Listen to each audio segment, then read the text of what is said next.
Soy Fernando Díaz Villanueva, hoy es 16 de agosto de 2018 y esto es La Contracrónica.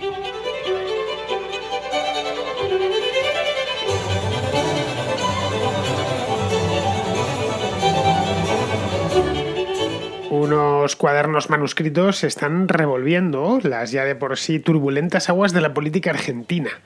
El escándalo saltó hace ahora 15 días. 8 cuadernos escritos a manos. El escándalo, la verdad, es que es muy bueno, es digno de una auténtica película. 8 cuadernos, ya digo, cuadernos de estos escolares de espiral, que están agarrados por una espiral metálica, escritos a mano, como los que emplean, ya digo, los niños en las escuelas. Destapaban una gran red de sobornos cuyo objetivo era recaudar millones de dólares a cambio de adjudicaciones en obra pública. Y todo esto había sucedido durante los años de los mandatos de Néstor Kirchner y de su esposa, de Cristina Fernández de Kirchner.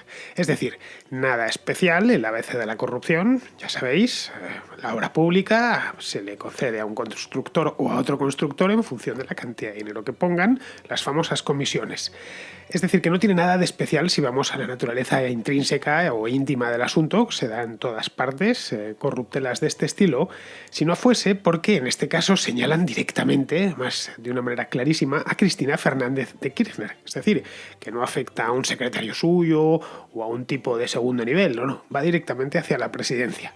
Esta mujer fue presidenta argentina entre el año 2007 y 2015, fue primera dama anteriormente y actualmente es senadora y aspira a volver a ser presidenta a partir del año que viene. Es decir, porque esta mujer no se ha retirado hasta ahora, sigue estando al pie del cañón y a pesar de que vive sitiada por varios casos de corrupción, este es uno más que viene a sumarse, aspira todavía a ser reelegida, como os decía antes, en las próximas elecciones presidenciales que se celebrarán dentro de un año, en el mes de octubre del año 2019. Eso, claro, si sobrevive a este terremoto.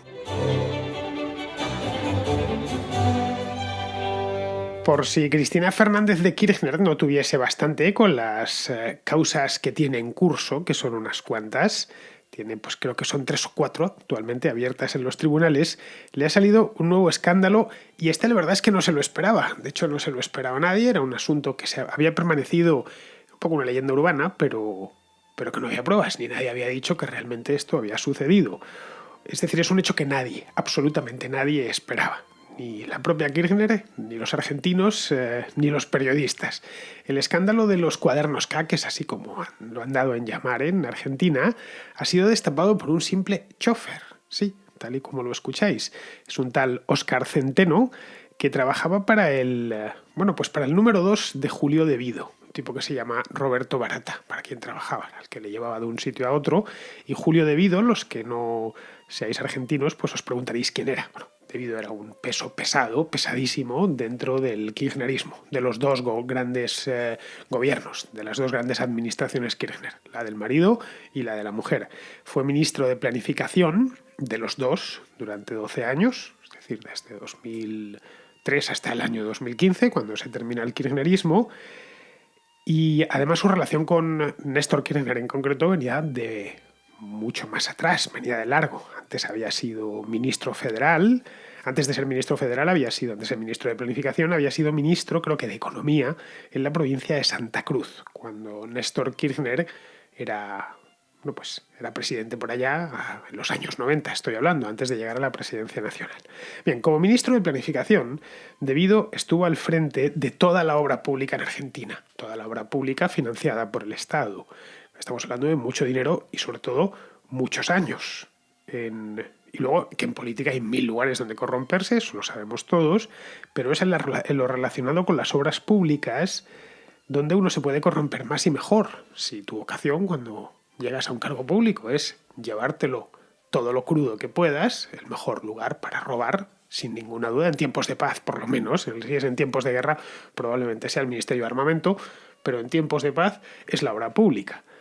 A fin de cuentas, por ahí pasa muchísimo dinero, más del que solemos imaginar. Estamos hablando de cualquier país gasta miles de millones en obras públicas, y más teniendo en cuenta que en Argentina ha entrado mucho, durante los últimos 10-12 años, entró muchísima divisa que permitió que se invirtiese en obras públicas, que se construyesen nuevas autopistas, que el Estado gastase, en una palabra. Es un dinero que además se suele vigilar poco, por regla general, porque a los contribuyentes, a los electores, en una palabra, pues se les saca la hora pública y se les pone como un péndulo y se agita. No queréis una nueva autopista, no queréis un nuevo puente, no queréis un nuevo ferrocarril que vaya de aquí a allá y que os va a llevar muy rápido y de manera muy segura. Y esto la gente se queda ciega. En España lo hemos padecido, especialmente en los años de la burbuja inmobiliaria, cuando llegaban las comunidades autónomas o incluso en el Estado central, que llegaban, hay que construir tal autopista o tal aeropuerto. No importaba que apareciese un aguafiestas diciendo que ese aeropuerto no iba a tener aviones o que por esa autopista apenas iban a circular coches. Eso era lo de menos. La cuestión era construirlo y iba a generar empleo rápidamente. Muchos ya se veían trabajando en eso. Y además la obra pública es algo que se vende muy bien en todas las elecciones. Ya digo, pasa mucho dinero y se vigila poco y suele ser popular. No es como gastarse el dinero en otras cosas. En el caso de gastárselo en obras públicas siempre es bienvenido o casi siempre es bienvenido. En España hemos escarmentado, afortunadamente, y ahora cada vez que salen con... No sé cuánto durará el haber aprendido. Lo mismo dentro de 20 años estamos igual. Pero por ahora, cada vez que sale un gobernante de cualquier sitio diciendo que hay que construir esto o aquello, al menos saltan las alarmas de ¿realmente es necesario construir esto o aquello? Acordaos de cómo está el aeropuerto de Ciudad Real o la cantidad de edificios sin uso que se hicieron en los tiempos de la burbuja. Pero bueno, bien, pues volviendo a Argentina, el hombre que estaba en el centro de toda la obra pública durante estos 12 años fue Julio de Vido. Diríamos, podéis imaginar la cantidad de contrataciones que pasaron por su mesa. Contrataciones milmillonarias, estoy hablando. De ahí que los cuadernos aportados por Centeno tengan tanto valor. Es como un agujerito que nos han hecho, una mirilla y a través de la cual podemos ver la administración Kirchner por dentro. Porque en ellos además se describen, están redactados a mano en esta libreta de anillas de espiral, como os he comentado antes, y están redactados a mano en una prosa abigarrada propia del chofer, una letra no muy grande, pero en el que lo cuenta todo con un detalle increíble. Se describen todas las fechorías que el departamento de Vido cometió en aquellos años. El propio Centeno, según cuenta él, según dejó apuntado él en estos papeles, transportaba las coimas en su automóvil en bolsas cargadas de dólares. Es decir, le entregaban bolsas y las llevaba de un sitio a otro. A fin de cuentas no era más que un chofer y se limitaba a obedecer. La estructura era muy sencilla. Es decir, pagaban los empresarios que querían una adjudicación, simplemente, entre el 10 y el 20% de esa adjudicación. Y luego, todo ese dinero se repartía, supongo que en función de la importancia del alto cargo, lógicamente.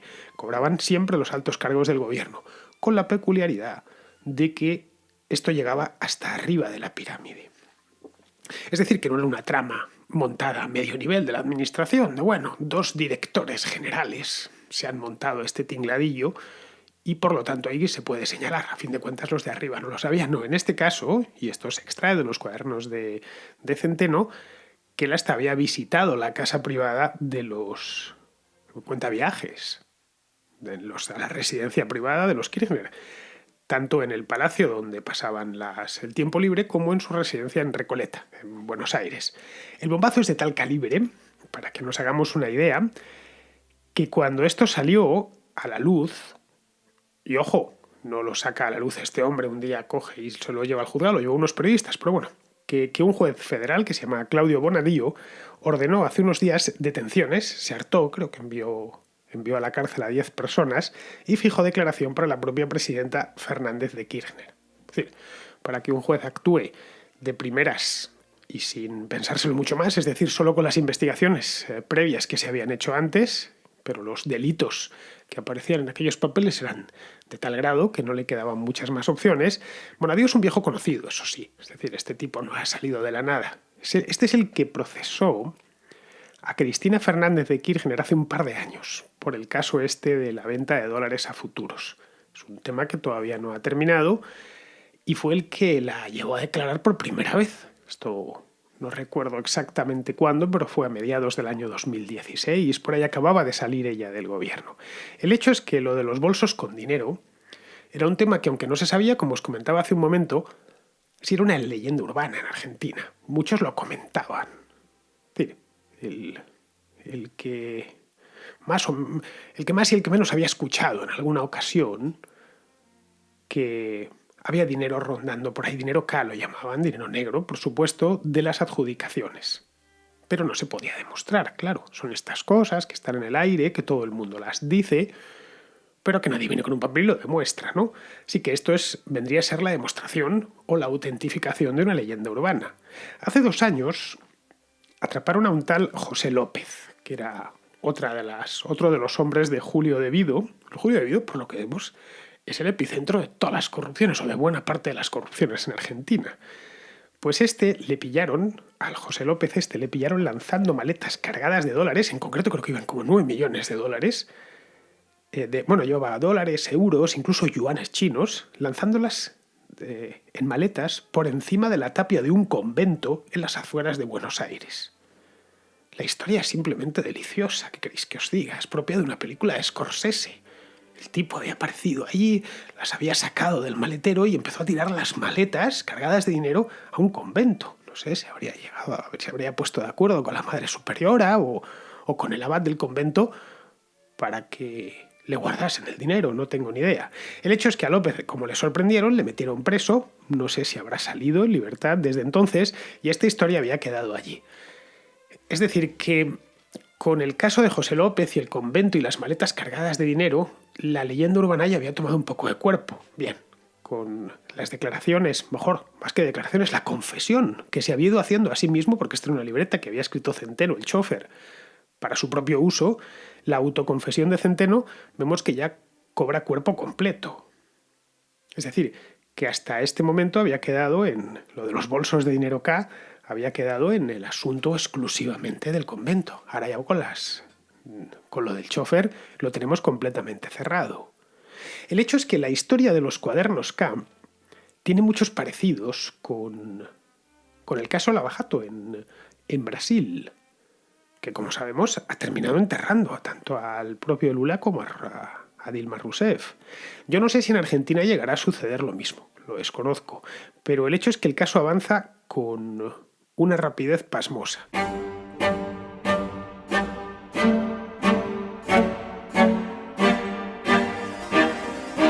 Avanza con gran rapidez, como os decía antes de la música, porque Bonadía parece que va por todas esta vez y lo tiene bastante fácil. Pocas veces a un juez le han centrado un balón de la misma manera. Yo, si fuese juez, me encantaría que todos los casos me viniesen así de resueltos, con la investigación medio hecha. Bueno, la investigación tiene su complicación porque todo lo que dice Centeno en su libreta tiene que ser contrastado, obviamente no vale. Esto es, no, y entonces yo llevé un saco de 15 millones de dólares del domicilio de fulanito al domicilio de zutenito. Vale, correcto. Pues lo has puesto, pero eso puede ser novelado, que lo has vivido en sueños. Todo eso tiene que ser debidamente comprobado y eso es lo que está haciendo el juez Claudio Bonadía desde que cayó esto en sus manos, hace no mucho tiempo además, porque esto ha sido todo realmente rápido. Es decir, que Centeno le ha proporcionado una especie de mapa, de ruta, ha sido como las miguitas de Pulgarcito. Le va enseñando por dónde tiene que circular y cómo funcionaba la estructura completa de toda la trama corrupta, que afectaba, como os decía, a prácticamente toda la parte alta del régimen kirchnerista. En los 8 cuadernos, estos de Centeno, está registrado con minuciosidad, pero una minuciosidad muy grande, todos los detalles de un ajetrío incansable de dinero negro. Durante un montón de años. Va en 2 fases, del año 2003 a 2010 y luego de 2013 al año 2015, hasta que los Kirchner salen, la Kirchner, mejor dicho, porque otro ya se había muerto, sale del poder. Lo consignó todo el hombre consignó los nombres, destinos, el peso de las bolsas, lo cual está muy bien para saber más o menos. Los jueces no tardan mucho en averiguar cuánto pesa $1 millón, si no es que lo saben ya. Cuando tuvo la ocasión de ver el dinero y contarlo, también lo consigna. Es decir, que yo no sé por qué Óscar Centeno hizo este trabajo, probablemente para ponerse a salvo, como una especie de salvavidas, en el caso de que le pasase algo, le amenazasen o algo así, o simplemente porque es un ciudadano honrado, que también es una posibilidad, es decir, él estaba ganándose la vida de esta manera, sabía que lo que hacía no estaba bien, él tampoco se estaba llevando nada, al principio, por lo menos hasta ahora no se ha demostrado que se llevase nada, y quería dejar constancia, y llegado el momento, sacar esto a la luz para que lo viesen. Los cuadernos terminaron en manos del juez, pero después de que pasasen por un periódico. Es decir, Centeno no se lo entrega directamente al juez, se lo entrega a unos periodistas del diario La Nación, que es uno de los principales periódicos argentinos, que fueron los que empezaron a investigarlos, a estudiarlos en profundidad y luego posteriormente los ponen en manos de la justicia, que es cuando ya definitivamente está ahí el escándalo, cuando nadie ve que esto va más allá de una pura, que no son conjeturas, vamos, que hubieran servido bien para una exclusiva periodística en la que dices, bueno, este señor, que es Óscar Centeno, que fue chofer de Roberto Barata, pues dice esto. Como mínimo fue una persona, no sabemos si es cierto o no es cierto, pero fue una persona, es una declaración de parte. Una declaración de parte, en este caso autorizada, porque sí fue chofer y sí estuve cerca de aquello, no. En este caso se lo llevan al juez y el juez lo que se pone es a investigar, y es cuando desata la ola de detenciones y sobre todo pone en aprietos a la propia Kirchner, porque la labor que había hecho Centeno era tan exacta que es muy difícil contradecirla, especialmente si los investigadores consiguen casar las afirmaciones del cuaderno con lo que realmente sucedió, es decir, con pruebas que apoyen esas afirmaciones. Como os decía antes, tiene dos fases. La primera va de 2003 a 2010. Ese año, en 2010, murió Néstor Kirchner y ese año dejó de hacerlo. Y luego volvió en el año 2013, a raíz de una reunión entre Julio de Vido, Barata, que era su jefe, y Cristina Fernández de Kirchner, en la que al parecer la presidenta dio instrucciones para que se siguiese recaudando dinero a los contratistas, con idea de emplearlo en la siguiente campaña electoral, que iba a ser en el año 2015, unas elecciones además que Kirchner tenía muy complicadas porque Macri venía con mucha fuerza y que había la posibilidad, como al final sucedió, de que esas elecciones se perdiesen. Bueno, cuando todo esto cayó en manos de Bonadía, claro, ocasionó un terremoto judicial que no sabemos muy bien cómo va a terminar, no tenemos ni idea a estas alturas, pero que bien podría llevarse por delante la carrera política de Cristina, que actualmente, os decía antes, está de senadora y pretende presentarse a las elecciones presidenciales del año próximo, que son en el mes de octubre, es decir, dentro de poco más de un año. Porque los cuadernos han sido solo el principio. Claro, esto es muchas veces, aparte de que todo lo que se relata en estos cuadernos es para pudrirse en la cárcel, es que da pie a ulteriores descubrimientos que van apareciendo a partir de aquí. Es decir, tan pronto como Bonadía ha empezado la investigación, ha empezado a salir mierda por todas partes. Hace unos días, esto lo trajo la prensa española también, el presidente de Isolux Corsan en Argentina, un tipo llamado Juan Carlos Goicoechea, Isolux Corsan es una empresa española de construcción, reconoció haber pagado sobornos a cambio de contratos de obra pública. De hecho, si nos vamos a los resultados de Isolux Corsan, vemos que estos tipos han llegado a acumular contratos públicos en Argentina por valor de 1.200 millones de dólares a lo largo de los últimos 15 años, ante el gobierno de Kirchner en concreto. Estamos hablando de mucho dinero, 1.200 millones de dólares. En concreto, Isolux Corsan, y estos son declaraciones del propio presidente, del que mandaba allí, estuvo sobornando a altos cargos del gobierno entre el año 2008 y 2015 para conseguir contratos. Esto es, según se desprende, de su propia declaración. Pero claro, Goicoechea no ha sido el único que ha decidido cantar, ¿no?, que se diría en el lenguaje de la mafia. Otros empresarios también han testificado, dando por buenos los cuadernos de Centeno. Se acogen a una figura que es nueva en el ordenamiento legal argentino, que se la ha denominado el arrepentido, la figura del arrepentido, que es, al parecer, si eres un arrepentido, has estado metido en casos de corrupción y decides largar y contar lo que sabes, el juez, eso te sirve como atenuante, además un gran atenuante. Por lo tanto, sabiendo que o imaginando que te van a trincar de una manera u otra, te compensa ser un arrepentido, porque no es lo mismo comerse 10 o 12 años de cárcel que comerse 2. Entonces, estos son como una especie de testigos protegidos, que es lo que debió ver Goicoechea. Bueno, esta es la mía. Yo realmente sí pagué dinero porque quería construir y quería llevarme contratos, pero soy corruptor, pero no existirían los corruptores y los corruptos sin un tipo que te lo esté pidiendo, o en este caso, una tipa.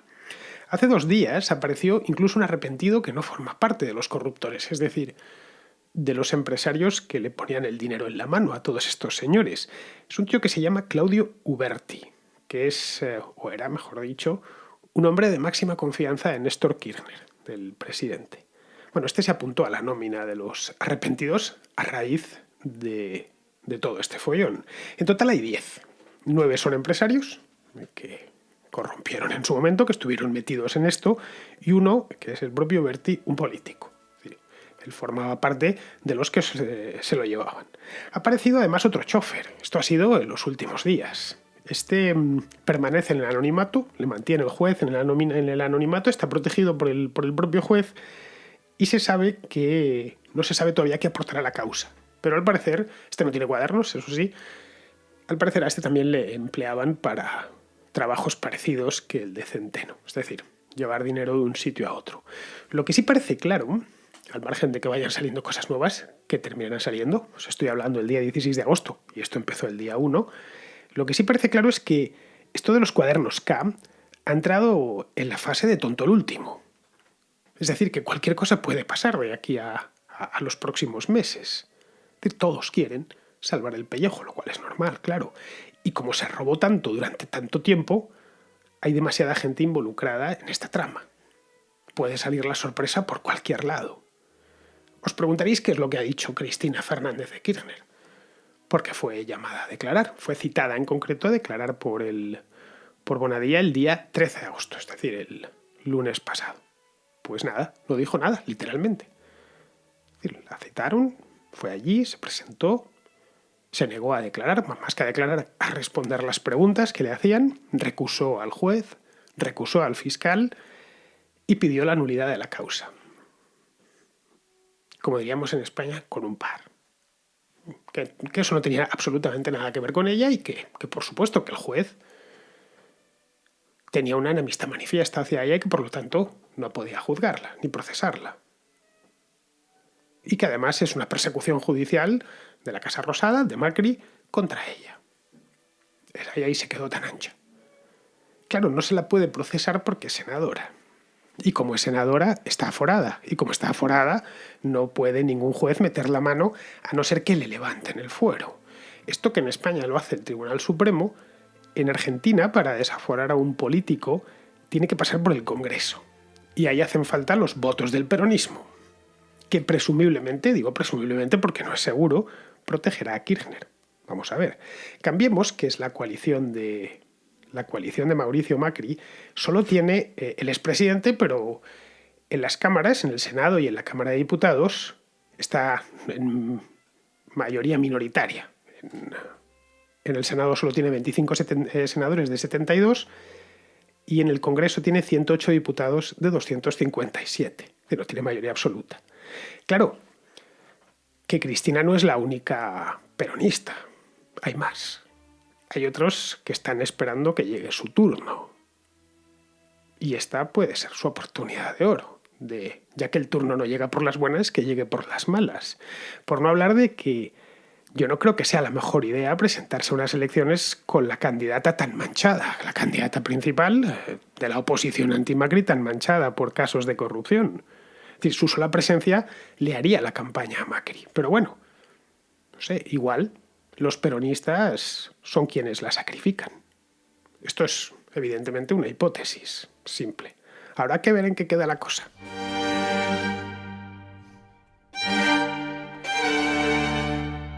Tengo una nota de voz de Gonzalo de Jaén que tiene una cuestión sobre el tema del mes en España, que si estáis aquí, porque lo mismo estáis por ahí por el mundo y no os habéis enterado del todo, pero vamos, si estáis aquí sabréis que el tema del mes es la inmigración. Buenas, Fernando. En el último programa he querido entender que tu opinión es que vengan migrantes, que pueden venir bien según qué zona de la región, ¿no? Qué zonas de España o qué zonas, qué condados, qué provincias, en fin, sobre todo a nivel más local que se decida y tal. Yo en un principio comulgo con eso, pero ¿no crees que choca un poco con el principio de libertad el hecho de negar, no a nivel local, sino a nivel fronterizo europeo, negar la entrada a uno y a otros sí, por el mero hecho de la necesidad o de su cultura o de dónde vengan o de lo que puedan aportar o no? No sé, simplemente me choca un poco con la idea de libertad. Bueno, Gonzalo, es que, a ver, tú dejas entrar a quien quieras, abres la puerta y dejas entrar a quien consideres conveniente. Eso siempre se hizo y yo creo que no tiene nada de malo, es una cosa bastante común. Si nos vamos al pasado reciente, te estoy hablando hace un siglo, una cosa así, pues allá por el año 1900, por ejemplo, ¿no? Lugares como el Caribe, la República Dominicana o la propia Cuba, se priorizó la inmigración española por razones múltiples, entre otras cosas porque necesitaban tener, y lo dijeron además, blanquear la isla, porque tenían plantaciones allí y había mucha población negra y pensaban que les iba a pasar lo mismo que en Haití, era una de las razones, pero había unas cuantas más y es que hacía falta población, querían hacer crecer la economía, etcétera, etcétera. Es decir, que eso se ha hecho siempre. En los propios Estados Unidos también, durante la segunda mitad del siglo XIX y la primera mitad del XX, priorizaron también la inmigración europea, especialmente del Reino Unido, de Centro Europa, Alemania, Escandinavia, etcétera. Los australianos, los canadienses, también priorizaron en su momento la inmigración europea. No por nada, tiene una perfecta explicación. No estoy diciendo ni que sea ni mejor ni peor. Tiene una explicación y es que luego pues, sabían que se iban a evitar problemas posteriores. Es decir, si hubieran facilitado o priorizado la inmigración china, en Canadá, pongamos por caso, que era un país muy poco poblado, sigue sin estar demasiado poblado, pero hace 100 años, pues sabían que se iban a encontrar con problemas de índole cultural, mientras que si se traían escoceses, pues no iban a tenerlo, ¿no? Esto ha sido, ya digo, siempre así. En la Edad Media, por ejemplo, se hacía los reyes y señores que querían repoblar una zona, por ejemplo, un condado. En España no hay condados, no lo olvides. Vamos, hay condados porque hay condes, pero no es una división territorial. Pues lo que hacían era que buscaban pobladores que tuvieran unas características concretas, nada más. O si importaban estos mismos señores mano de obra especializada, como ciertos tipos de artesanos, como, no sé, los relojeros, por ejemplo, los arquitectos o fabricantes de armas también buscaban que fuesen en concreto gente que desempeñaba estas profesiones. Es normal, por ejemplo, que uno llegue, qué sé yo, a la Catedral de Toledo y te digan, no, la aguja se la hizo Juan de Colonia. Como Juan de Colonia, pues era un tipo que se llamaba Juan, bueno, Johannes, y que había venido desde Colonia y que era experto en hacer agujas y recorría Europa, ¿no? Esos artesanos muchas veces ya se quedaban en la ciudad a la que llegaban y les proporcionaban además mucha riqueza. Es decir, que cuando tú abres una puerta puedes dejarla abierta de par en par o poner un control en la puerta. Y eso, evidentemente, eso de poner el control en la puerta se hace mejor en comunidades pequeñas que conocen mucho mejor sus necesidades que en estados grandes. Básicamente eso es lo que venía a decir en aquel programa. Pero bueno, pues nada, vamos a ir terminando. Tengo, como siempre, el comentario de Pizarro, la pizarroteca de hoy, que hoy va del tema este de Turquía como el aliado más extraño que nos podamos imaginar. La crisis turca se va vislumbrando como una realidad de un tamaño y una gravedad tales que no va a poder ser ignorada por nadie. Además, tiene visos de querer acelerarse de tal modo que las noticias malas en general van a tener que hacer cola.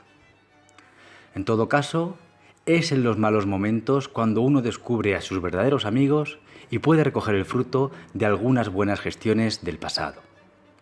Recep está a punto de descubrir lo escaso de amigos que anda y cómo su política de tocarle las narices, en muchas ocasiones eso sí, con una sonrisa, a todo el mundo conocido por necesidades de prestigio interior, le van a traer grandes penurias.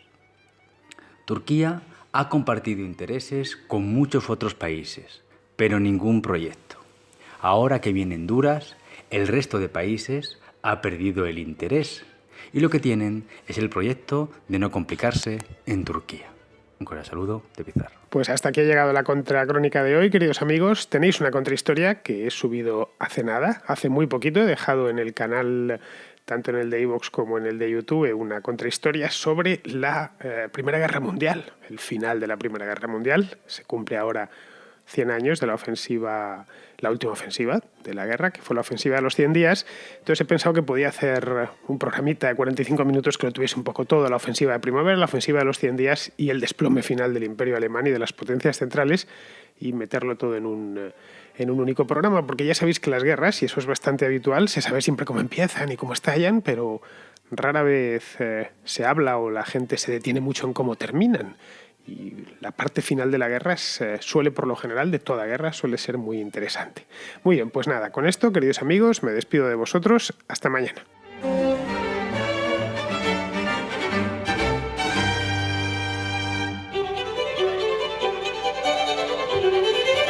¿Te gusta la contrahistoria? ¿Te gusta la contracrónica? ¿Quieres que pueda seguir haciéndolas hasta el día del juicio final? Apoya el programa y podrás disfrutar en exclusiva de El Contrapunto, un programa nuevo dedicado a la música, hecho además con los mismos ingredientes que la contrahistoria y la contracrónica.